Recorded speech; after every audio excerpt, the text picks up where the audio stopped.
아멘. 한번 따라합시다. 질그릇 속에 있는 보배. 미국의 어떤 한 여행가가 파리로 여행을 떠났습니다. 근데 파리에 가면, 저도 여러분도 그러겠지만 외국에 가고 어디든지 가면 제일 인기 있는 것 중에 하나가 이 풍물시장과 골동품이 많은 그런 거리예요. 그래서 미국인이 이 옛날 골동품이 있는 거리에 가서, 골동품 가게에 가서 오래된 호박 진주 목걸이 하나를 고릅니다. 그리고 그걸 하나 아주 싼 값에 하나를 구입해서 미국으로 돌아왔어요. 그런데 공항에 들어갈 때 보면 세관 검사를 하다가 그 세관 직원이 호박 목걸이에 대해서 거예요. 오늘 그 골동품 가게에서 불과 한 5만 원짜리 하나 사왔는데 이렇게 많은 관세를 물리나, 그래서 집에 가고 난 다음에 동네 시내에 있는 이 목걸이 진주 금은 보석 가게에 가서 한번 감정을 의뢰해 봤어요. 그랬더니 이 주인이 하는 말이, 이거 2,500달러에 25,000달러에 저에게 파십시오. 25,000달러에. 그리고 이거 수천만 원이잖아요. 2,500만 원 정도에 파라는 거예요. 너무나 놀라가지고 옛날 오래된 호박 진주 목걸이 하나를 2,500만 원에 파라고 하니까 놀라서 그걸 가지고 나와서 자기 집에 멀리 떨어지는 다른 곳에 가서 다시 한번 감정을 의뢰해 봤어요. 그랬더니 이분은 이번에 3,500만 원 주겠답니다. 35,000달러니까. 그래서 너무 놀래가지고, 도대체 제가 이거 옛날 오래된 거 목걸이 하나 한 5만 원 주고 사온 것 가지고 왜 이렇게 비싸냐 그랬더니, 감정사가 가까이 와보세요. 그리고 현미경을 보여주면서 그 옛날 오래된 목걸이에 글씨를 보여주는데, 나폴레옹이 조세핀에게 선물을 주었던 거예요. 호박 목걸이, 진주 목걸이 하나가 일반적인 것은 별거 아닌데, 바로 나폴레옹이라는 사람이 직접 기록해서 자기 사랑하는 사람에게 주었던 역사적인 글 하나 때문에 보잘것없는 호박 진주 목걸이 하나가 2,500만 원이나 가더라는 거예요. 그런데 이것은 이 목걸이만이 아니라 오늘 사도 바울이 오늘 우리가 그런 사람이다 이렇게 고백하고 있습니다. 바울은 우리 사람은 곧 질그릇과 같이 깨어지기 쉬운 보잘것없는 존재들이다. 제가 지난주 금요일 날 고은 목사님이 윤 목사 시간 되면은 한번 와서 식사하자고 그래서 가봤더니 흑산도에서 직접 잡은 홍어를 공수해 가지고 그날 왔다고 이렇게 대접을 하면서 보이차하고 하면서, 윤 목사 저 그릇 하나 볼래? 그래서 봤더니 톡이 하나가 있어요. 저거 하나가 500만 원이다. 이만한 그릇 하나가 500만 원이래요. 아니 내가 볼 때는 뭐 똑같은 그릇 하나인데 뭐가 왜 500만 원입니까? 그랬더니 우리나라에서 가장 유명한 장인이 그걸 만들고, 그리고 나서 그 자기 낙인을 찍어놨기 때문에 그 그릇이 그렇게 가치가 있다라는 거예요. 오늘 바울 사도가 뭐라고 말합니까? 우리는 보잘것없는, 깨지기 쉽고 이런 연약한 질그릇과 같은 존재들인데, 우리 안에, 이 연약한 존재 안에 천지 만물을 창조하신 하나님 주 예수 그리스도께서 우리 안에 계시니, 우리 자체는 보잘것없지만 우리가 얼마나 존귀한 자인가를 고백하는 말씀입니다. 그렇습니다. 오늘 본문 7절을 한번 볼까요? 다 같이 7절을 한번 읽어봅시다. 시작. 우리가 이 보배를 질그릇에 가졌으니 이는 힘이 큰 능력은 하나님께 있고 우리에게 있지 아니함을 알게 하려 함이라. 우리는 연약하지만 우주 만물을 다스리시고 주관하시고 만드신 그분이 우리 안에 계시다라는 거예요. 그러니 우리가 얼마나 귀한 존재입니까? 질그릇 보배 대신, 질그릇의 보배 대신 우리 주 예수님이 이 안에 계시니 누가 우리를 정죄하리요? 누가 우리를 판단하리요? 그렇게 말씀하고, 그리스도 예수 안에 있는 자에게는 결코 정죄함이 없나니, 이는 생명의 성령의 법이 죄와 사망으로 끌려가던 너희를 해방시켰기 때문이라. 할렐루야. 그러므로 예수를 모신 그 사람에게는 어마어마한 권세와 능력이 있다라는 것을 믿으시기 바랍니다.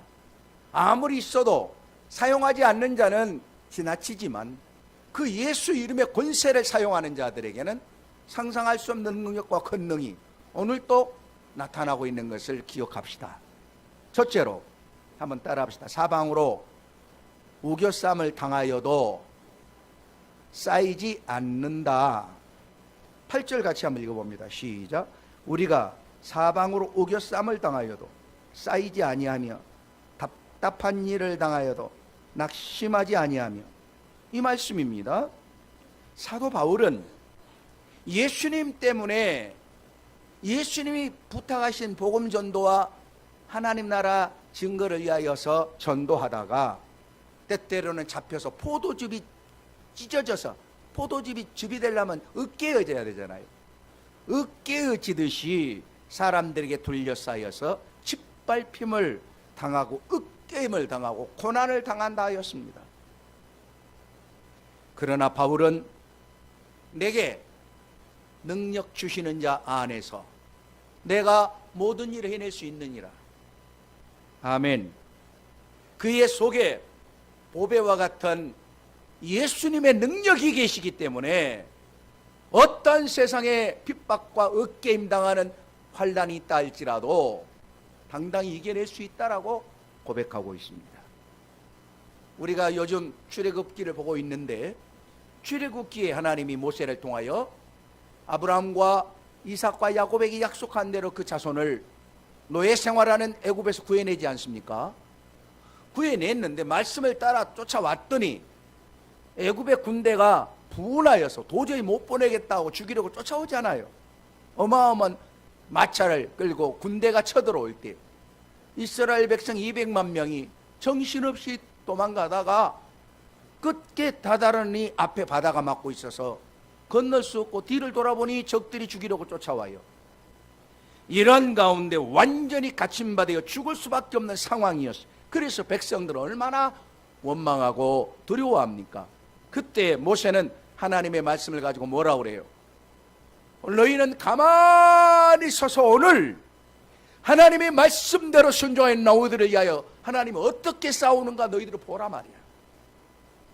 너희들이 죽일 것 같은 저 애굽의 어마어마한 군대를 하나님이 어떻게 하는가 보고 있으라는 거예요. 하나님이 우리를 위하여 일하시리라. 그렇습니다. 하나님께서 그 생각지도 못했던 바다에 길을 내시고 자기의 백성들을 무사히 건너게 하실 뿐만 아니라 그들 또한 그 길을 따라 뒤에 죽이러 쫓아오는 자들이 동일하게 쫓아오지만은 하나님은 그물을 합침으로 그날 보았던 애굽의 군대가 시체가 됐다라고 성경은 말씀하고 있습니다. 신앙생활을 하다 보면 사방으로 우겨쌈을 당할 때가 있지요. 부부간에 답답한 일을 만나기도 하고 자식을 기르는데 속상한 일도 만납니다. 이웃 간에 잘못 만나서 얼마나 갈등이 심한 어려움을 당할 때도 있어요. 때로는 직장에서 갑질을 당하고, 우리 생활은 그렇게 모든 삶 속에서 생각지 못한 질고와 난관과 어려움을 만날 때가 있습니다. 며칠 전에 오은영 박사의 금쪽 같은 내 새끼를 보니까, 김광진 교수의 참 그 상담을 듣다 보니까 너무 답답한 일을 상담하더라고요. 자기 아이가 셋인데 남자아이가 큰 오빠인데 중학교 이제 1학년 아마 1, 2학년 들어간 것 같아요. 그런데 올 때마다 와서 왜 남들은 하나 아니면 둘인데 왜 엄마는 동생을 둘씩이나 낳아가지고 이렇게 힘들게 하냐고 막 원망하고, 학교는 항상 지가 원하는 시간에 가고, 영어하고 중국어를 하라고 하니 나오는 게 쓸데도 없는 왜 공부하냐고 잠자고, 그렇게 신경기를 부리면서 자기 하고 싶은 대로 안 하면은 왜 내 말을 안 듣냐고 성기를 내고 그렇게 괴롭힌대요. 그래 이런 아이를 어떻게 하면 좋냐고, 그 아이에게 다 이렇게 설명해줘도 왜 엄마 이야기만 하냐고 안 듣는데, 중학교 학생이 돼가지고도 전혀 학교 선생님이 그래서 10분만 일찍 좀 나오라고 아이에게 부탁을 하고 엄마에게 그렇게 전화가 오는데도 내가 알아서 한다는데 뭐. 내가 알아서 한대. 그리고 지가 원하는 시간에 일어나면은 샤워하고 다른 아이들은 다 학교 가 있는데 저 혼자 학교에 가서 또 집론을 하면 자기하고 다르면은 그냥 대꾸도 안 한다라는 거예요. 이런 아이를 어떻게 했으면 좋겠냐라고 그러더라고요. 그런데 어젯밤에 또 한 프로그램을 보니까 인간극장에 보니까 아버지하고 중학교 15살 먹은 애, 우리 수진이가 몇 살이죠? 예? 예? 17이에요. 2살이나 적은, 저는 그 아이를 보면 수진이도 생각나더라고요. 수진이보다 어리구나. 그런데 얼마나 아버지하고 둘이 사는데 아버지가 군대에서 어떤 사고가 나가지고 휠체어를 타고 다니다가 딸을 위해서 그렇게 애쓰고 사랑하고 둘이 사는데 15살 먹은 여자아이가 그렇게 아빠가 이제는 침대에 부딪혀가지고 피가 계속 나서 119로 실려갔는데 그 다음부터 온몸이 움직이지가 않는다. 움직이잖아요. 침대에 누워있어 항상. 딸이 그 아빠를 다 씻어주고 먹여주고 해주고 다 하고 시간 나면은 식당에 가서 알바하고 그러다 보니까 학교 갈 시간이 없으니까는 혼자서 방에 들어가서 검정고시를 공부하면서 그럼에도 불구하고 저의 소원이 있다면은 그래서 아빠 때문에 네가 딸이 힘들지 그런데 이 딸이 뭐라고 그러느냐 아니에요. 저는 아빠가 건강할 수만 있다면은 너 친구들하고 못 놀자니 나 데리고 오잖아요 한 번씩. 그러면 데리고 와라 그랬더니 나 그럼 100명 데려온다. 그러면 우리 집 터져. 이렇게 밝게 자라는데 식당에서 일을 시키던 주인이 세상에 15살 먹은 아이가 투정 부리고 놀기도 바쁠 텐데 그렇게 열심히 하면서 아빠에게 불평 한마디 없이 이렇게 힘쓰는 모습 보니까 너무너무 기특하고 고맙다고.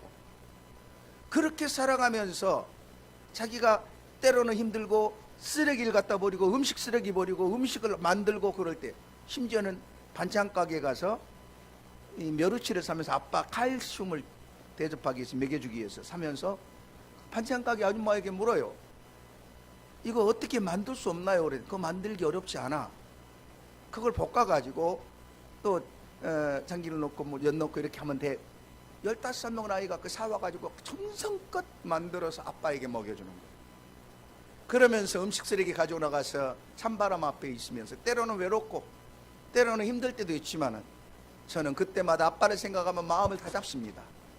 그리고 내 소원이 있다면은 내가 이렇게 열심히 하니까 아빠가 속히 건강을 회복해서 아빠가 너무 미안해가지고 어떻게 이 손이라도 움직이려고 애를 쓰는 모습을 보면서 두 가지를 느꼈어요.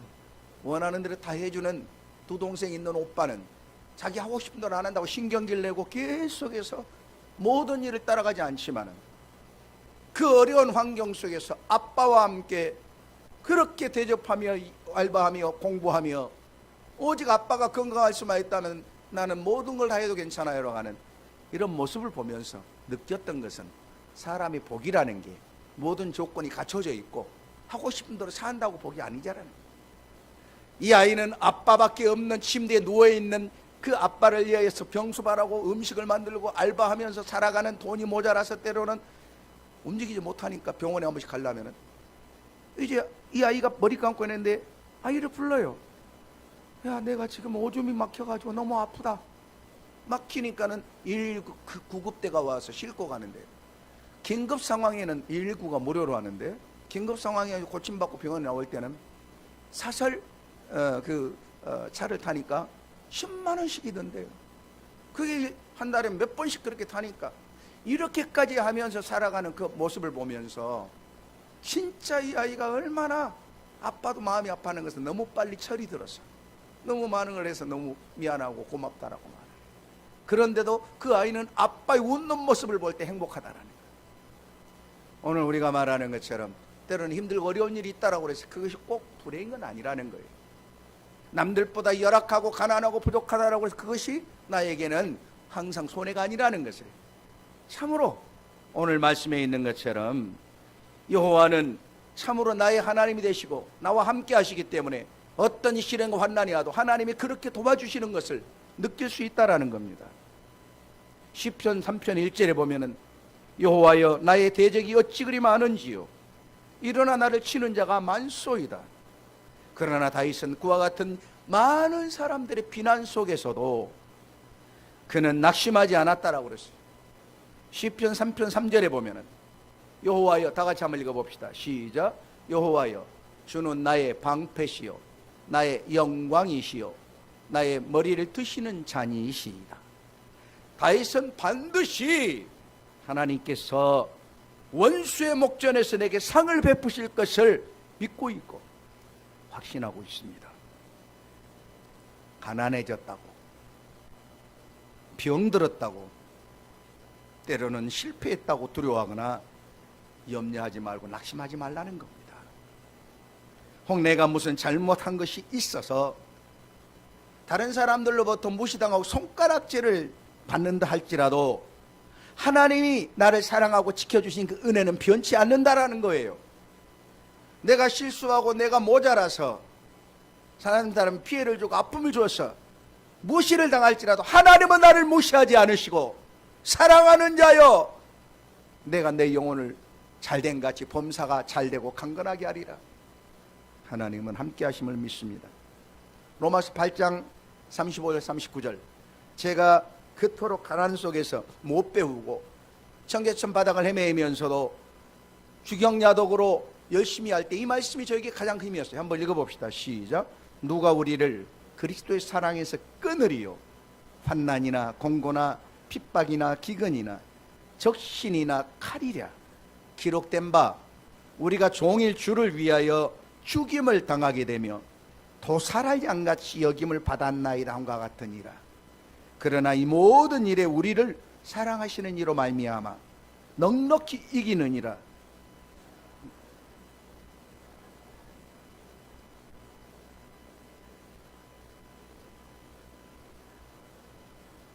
높음이나 깊음이나 다른 어떤 피조물이라도 우리를 우리 주 그리스도 예수 안에 있는 어디에서 끊을 수 없다? 권세도 능력도 어마어마한 세력도 나하고 하나님에게 붙여져 있는 그 사랑을 끊어낼 수는 없다라는 거예요.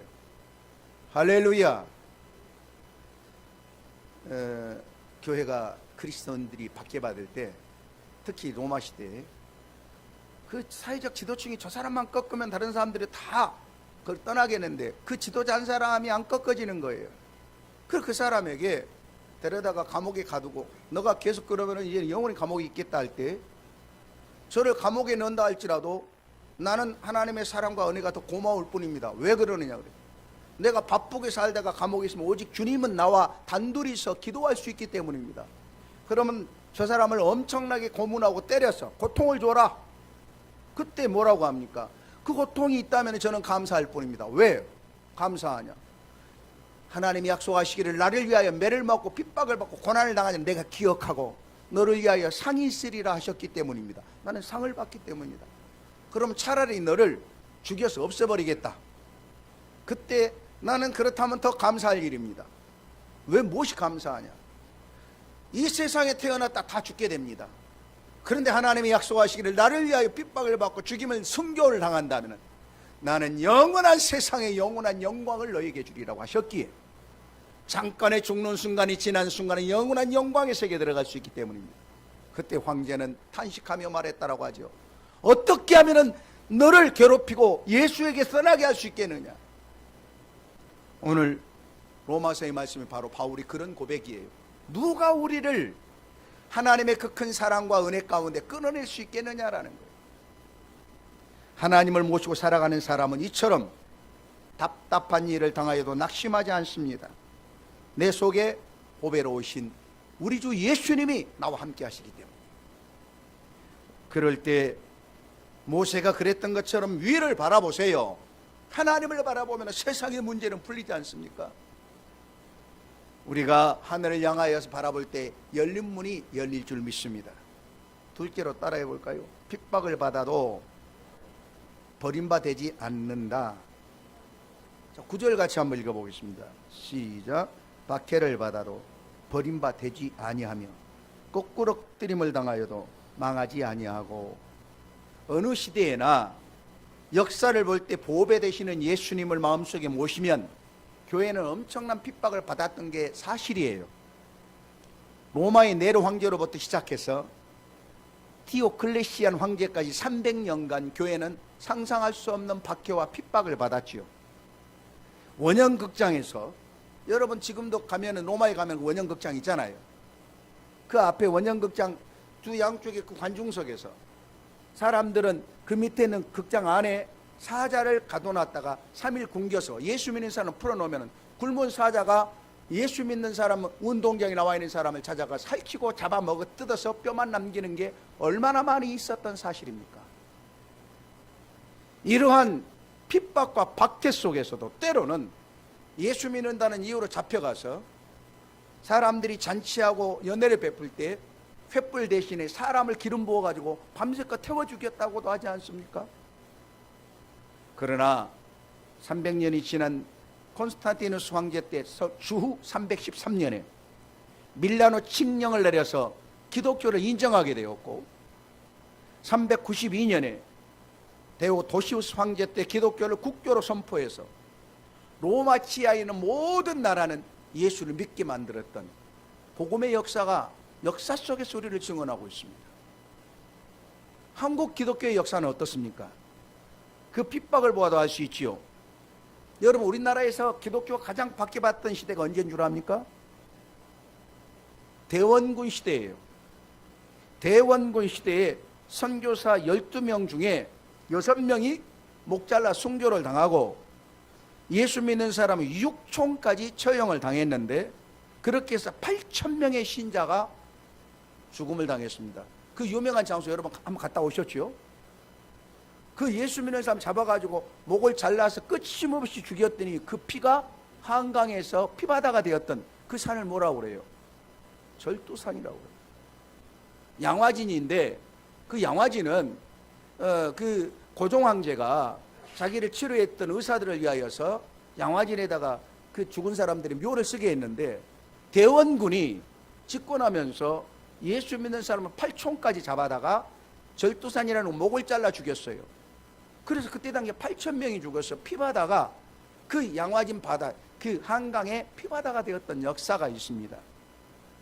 그래서 이 피의 역사를 인정해서 세계 캐톨릭 공회에서 교황이 몇 년 전에, 수년 전에 왔을 때 성인 숭배 그 예식까지 하지 않았습니까? 또한 일제 36년 동안 얼마나 많은 교회와 목회자들이 잡혀가고 고문당하고 죽었는지요. 6.25 때는 어떻습니까? 저는 김제에 가서 보고 너무너무 놀랐어요.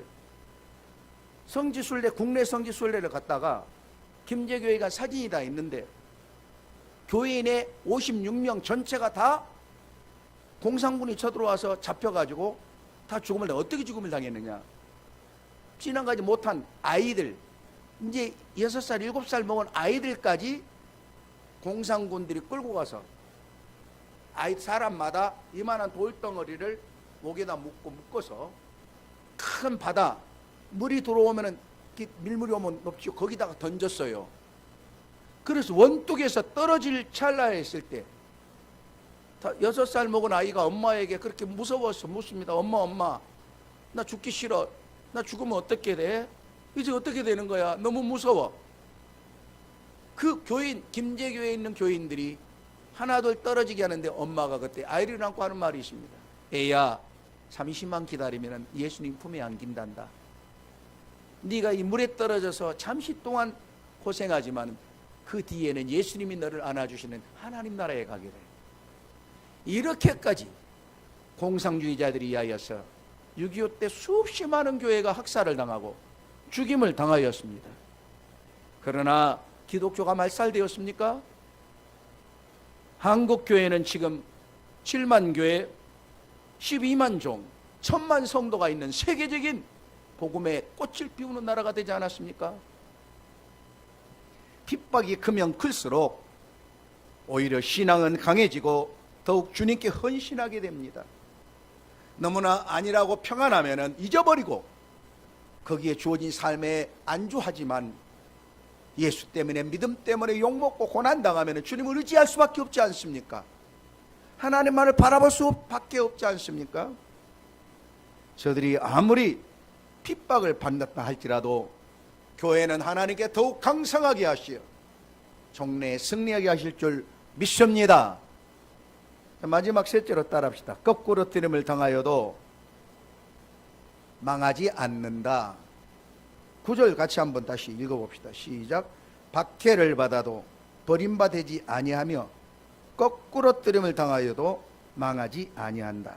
거꾸로 뜨림을 당하여도 망하지 않는 위대한 분이 바로 우리 안에 계시기 때문이에요.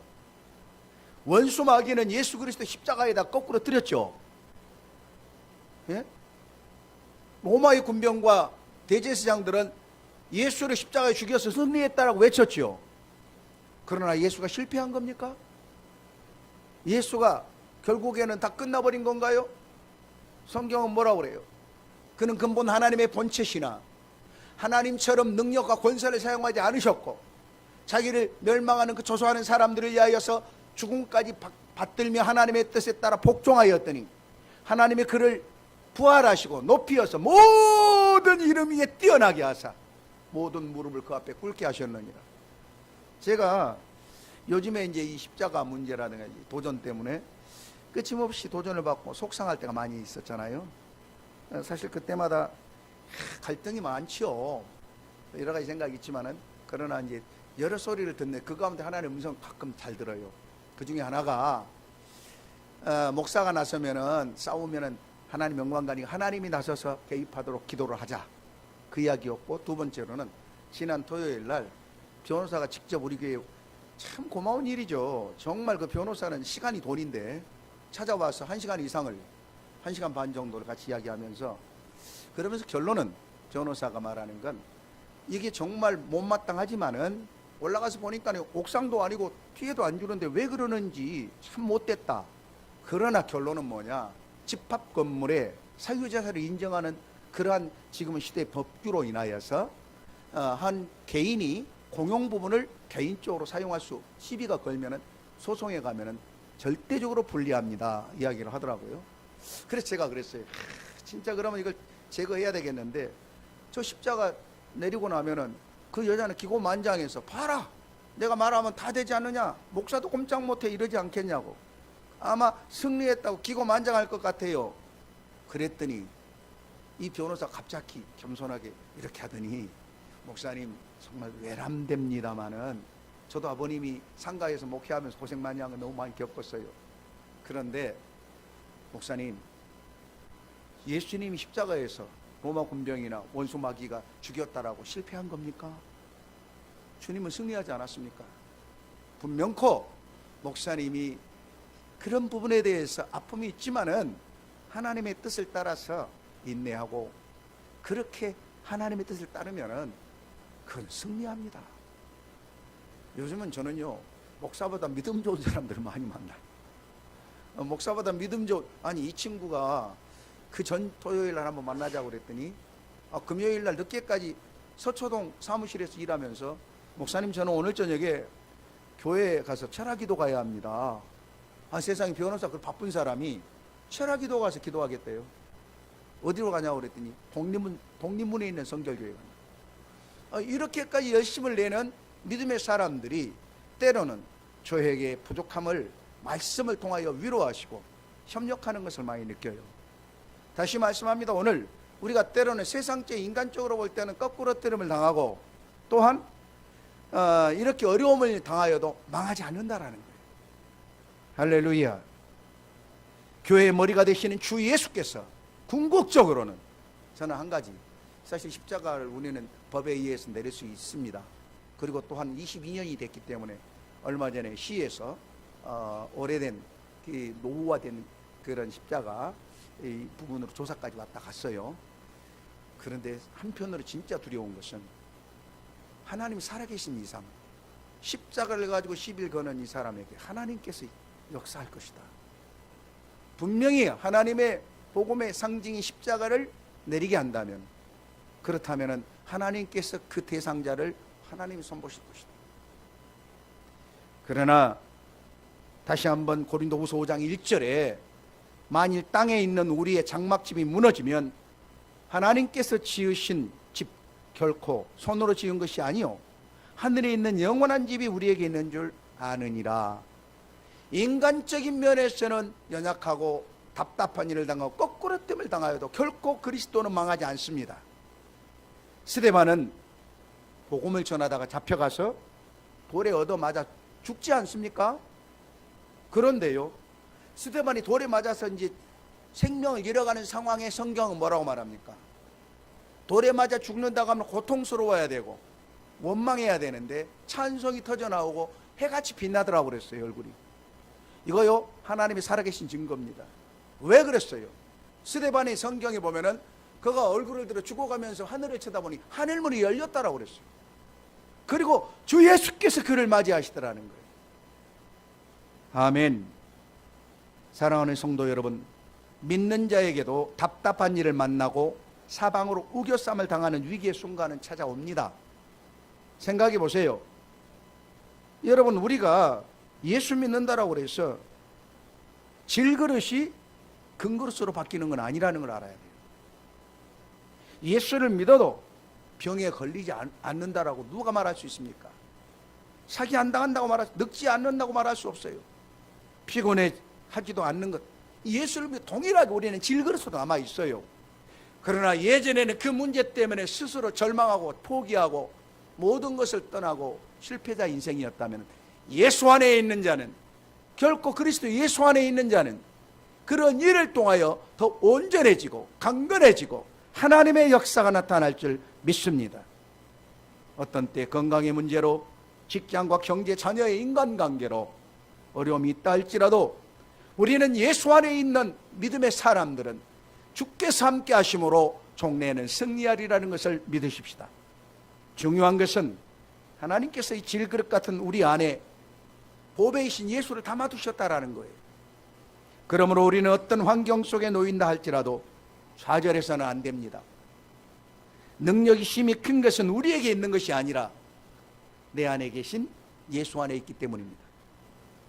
질그릇같이 보잘것없고 연약한 자신의 모습이지만 보배이신 주님께서 언제나 나와 함께 하시고, 그리고 자신을 향한 놀라운 계획을 가지고 나는 날마다 하나님 함께 하심으로 행복한 믿음의 승리자가 되기를 축원합니다. 사랑하는 성도 여러분, 여러분은 보배를 간직한 자로서 이제 어떻게 살아가야 되겠습니까?